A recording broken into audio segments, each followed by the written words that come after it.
Математик 4-р анги олон оронтой тоог тоймлох. За өнөөдрийнхөө хичээлээр тоймлох арга баттгая. За ажиглаараа хүүхдүүдээ. За 33 хэдэд ойр байна вэ? 38 хэдэд ойр байна вэ? 45 хэдэд ойр байна вэ? За энэ тухай хамтдаа өнөөдөр үзье. За тоймлох аргаар тоог тоймлоцгоё. За 2,953,974. За энэ тоог тоймлохын тулд эхлээд за ажиглаарай. За 10-таар тоймлсон байна тийм үү? За эхлээд тоймлох гэж байгаа орныхоо доогуур зурсан тийм ээ. Дараа нь тоймлох гэж байгаа орны арын цифр нь 5-аас их байна уу, бага байна уу, тэнцүү байна уу гэдгийг харсан. Дараа нь 5-аас бага байсан учраас тоймлох гэж байгаа орн маань хэвээрээ өвчигдээд арын цифр нь тэг болсон байна. Дараагийн тоог харъя. 2,953,974-ийг эхлээд тоймлохын тулд тоймлох гэж байгаа орныхоо доогуур зурна. За зурлаа. Ямар орны доогуур зурсан бэ хүүхдүүдээ? За 100-ын орны доогуур зурсан байна тийм ээ. За хоёрт нь тоймлох гэж байгаа орныхоо арын цифр нь 5-аас их байна уу, бага байна уу, тэнцүү байна уу гэдгийг харна. Хэрвээ 5-аас их байвал тоймлож байгаа орн нь нэгээр нэмэгддэг.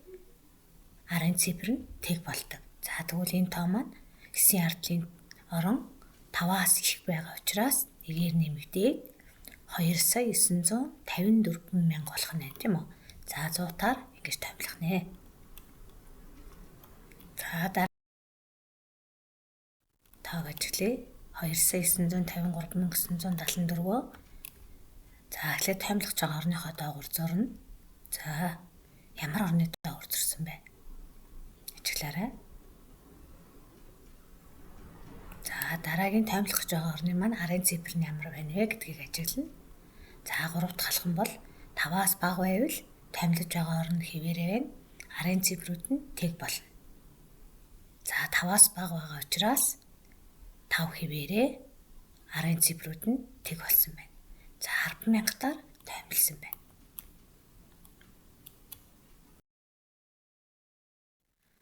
За дараагийн тоог хаад ажиглая.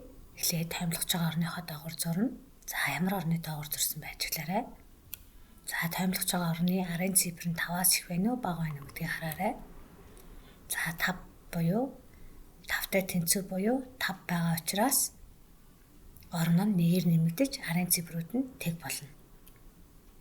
За 3 сая болсон байна тийм үү? За 100,000-аар тоймлуул юм болгоно.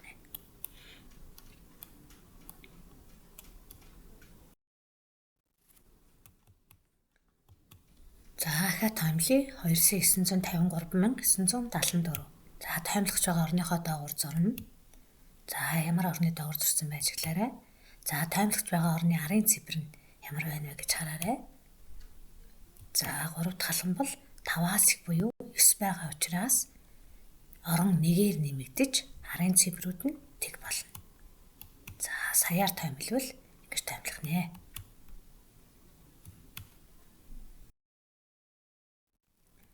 За эдгээр тоонууд өгөгдсөн байна.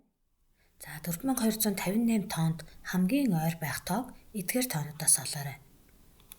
Тэхийн тулд тухайн тоогоо тоймлоод олж болно тийм ээ. За хамгийн ойр тоо бол 4260 байна. За тэгвэл хэдүүлээ шалгаж үзэхийн тулд 4258 гэсэн тоогоо тоймлъя.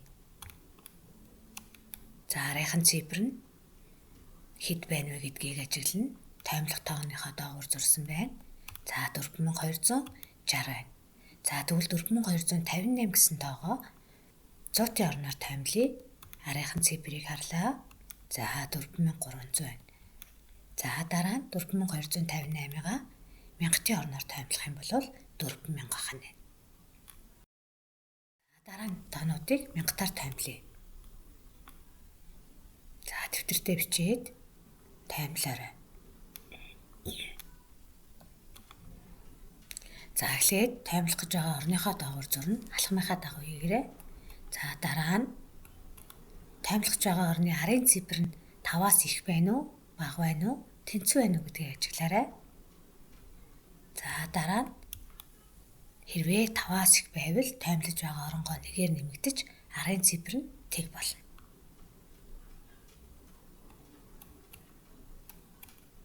За 5646 мянга болж байна тийм ээ. 13 мянга, за 1000.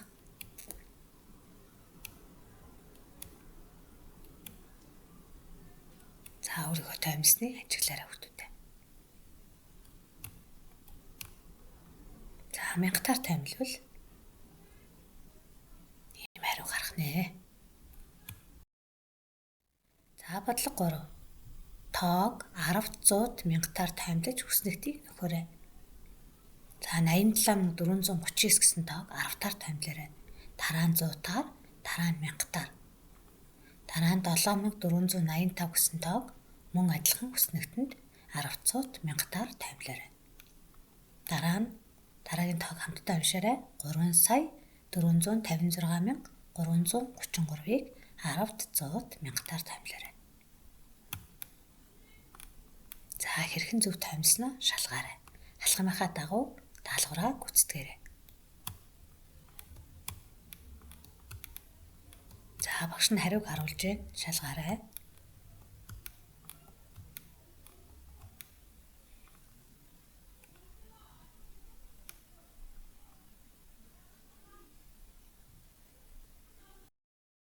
Дараах хэмжээг 10-таар тоймлон сантиметрээр илэрхийлээрэй. Хэмжээг шугамн дээр тэмдэглээрэй. За хэмжээнүүд өгөгдсөн байна. Сантиметрээр илэрхийлнэ тийм ээ. За жишээ нь 17 мм. За 17 мм-ийг шугамн дээрээ тэмдэглэлээ. Аль 10-тад ойр байна вэ гэдгийг ажиглаарай. 20 мм буюу 2 см тойр байна. За тэгвэл 12 мм-ийг тэмдэглээрэй. 10 мм тойр байна буюу 1 см тойр байна тийм ээ.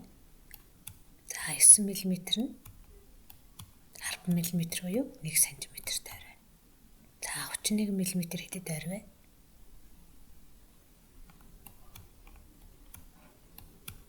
За 3 см тойр байна.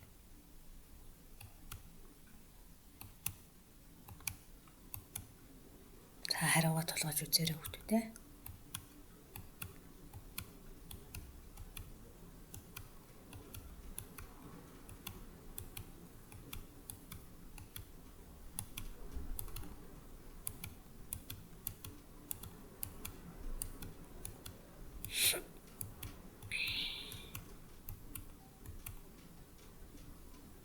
За хариугаа тааруулаад алдаа байвал засаарай.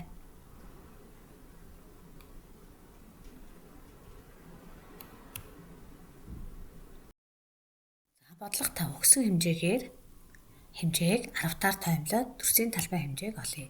За тэр 17 мм-ийг багш миллиметр метрийг авчихсан байна. 17 мм-ийг 20 мм.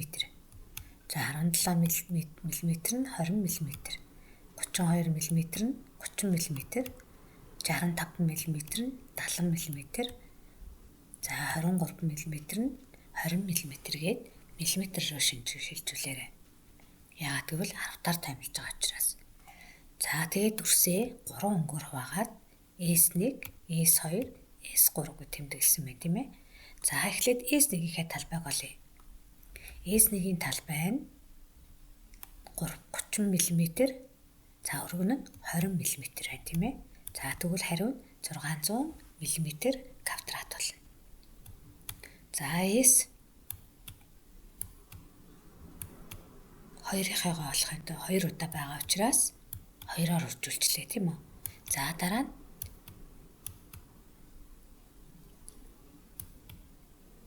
S 2-осоо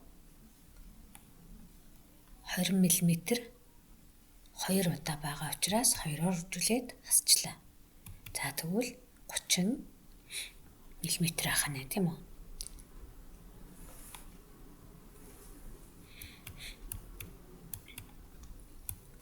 За 30 мм-ээс 20 мм-ийг хасаад 10 мм. За тэгвэл S2 маань 30-ыг үржих нь 10 мм буюу 300 мм квадрат ах нь.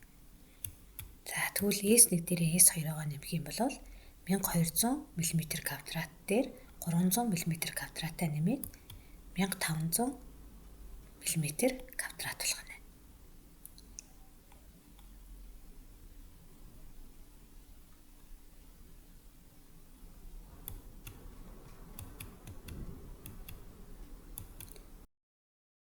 Дараагийн өгсөн хэмжээг таймлаж бодъё. За тэгш өнцгтийн урт нь 346 см, өргөн нь 175 см бол периметр талбай хэмжээг олоорой. За таймлж байгаа долоорой гэсэн тийм ээ. За өгсөн нь урт нь, өргөн нь за өгсөн хэмжээгээр байна. За олох нь талбайг олох юм байна. Периметрийг олох юм байна тийм үү? За тэхийн тулд эхлээд талбайгаа олъё. Тэхийн тулд эхлээд хэмжээгээ 10-таар таймлна гэсэн тийм ээ.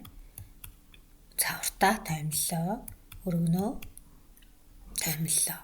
За одоо талбайгаа олохын тулд урт өргөн хоёроо өржүүлж олж байна. За одоо периметр олоорой хүүхдүүдээ. Урт дээрээ өргөнөө нэмээд хоёроор өржүүлнэ тийм ээ. За 1060 см гарч байна. За бодлоо дахин хараад тэмдэгтээ тэмдэглэж аваарай. За бодлого 7. Болтыг зочны өрөөнийхөө нэг ханыг шинэ ханны цаасаар бүрх олжээ. Хэрэв ханны урт нь 635 см, өндөр нь 256 см бол ойролцоогоор хэдэн метр квадрат цаас арах вэ? За нэг бодол нь 60 см буюу үржих нь 1000 см хэмжээтэй юм байна.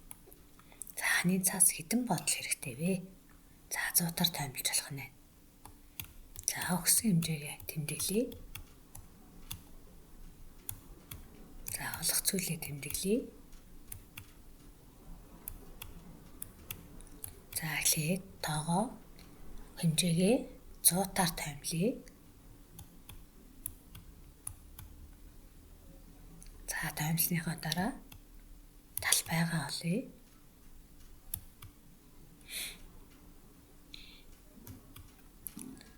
За цаасны маань талбай хэмжээ ийм учраас яаж хөө одоо хэдэн бодол цаас арах вэ гэдгийг хувааж өгч болно тийм ээ. За нийтдээ 3 бодол цаас хэрэгтэй байсан байх нэ. За бодлогоо ахаад эхнээс нь сайн уншаад хэрхэн ботсон бэ гэдгийг дахин давтан үзээрэй хүүхдүүдээ. Таймлсныхаа дараа талбайгаа олж агаад бодол цаасныхаа талбайд хувааж өгч оллоо тийм ээ. За хичээлээ сайн давтан үзээрэй. Дараах бодлогуудыг бодоод хариуг нь таймлаарай. Сургавчийн бодлого 865.